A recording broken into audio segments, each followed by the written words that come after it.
Presidente, quali sono le principali novità di questa mostra 2021? Ma le novità principali, diciamo che è tutta una novità. Il perseguirsi della pandemia ci obbliga a fare la mostra in maniera molto attenta e scrupolosa. La volontà però di farla, di tentare di ripartire è importante per tutto il territorio. Noi come Proloco quest'anno faremo solamente un brindisi adesso all'inizio e non andremo a somministrare alcun cibo e vino per tutta la durata della mostra.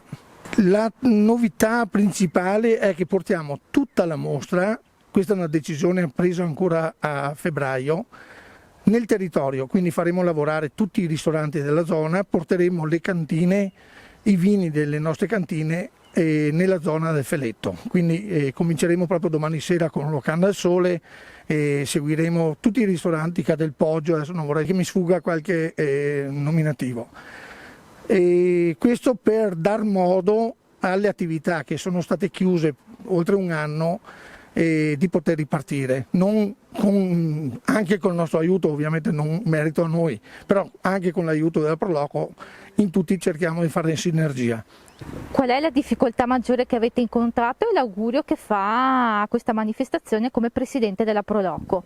Diciamo che la difficoltà è l'allestire la mostra in questa maniera, nel senso che avevamo ipotizzato di mettere delle tavole con distanziamenti, non potremmo fare alcuna somministrazione, di conseguenza andremo a fare anche oggi un singolo brindisi e quindi dispiace l'allestire una mostra di vini e non poter farlo degustare ai nostri ospiti. L'augurio è che speriamo che dal 7 di giugno, se le normative dovessero cambiare, abbiamo ancora una settimana davanti dove proporre appunto il prosecco superiore di OCG ai nostri ospiti. Per noi, a dire il vero, questa serata segna proprio l'inizio, la ripartenza. Finalmente si riparte. Dopo tutti questi mesi di fermo si parte.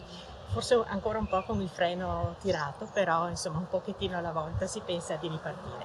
Ci sono tantissime manifestazioni in programma, sia per queste serate insieme alla Proloco, sia anche per le prossime settimane e anche per tutta l'estate. Perciò ci stiamo programmando con delle iniziative culturali di promozione proprio del territorio.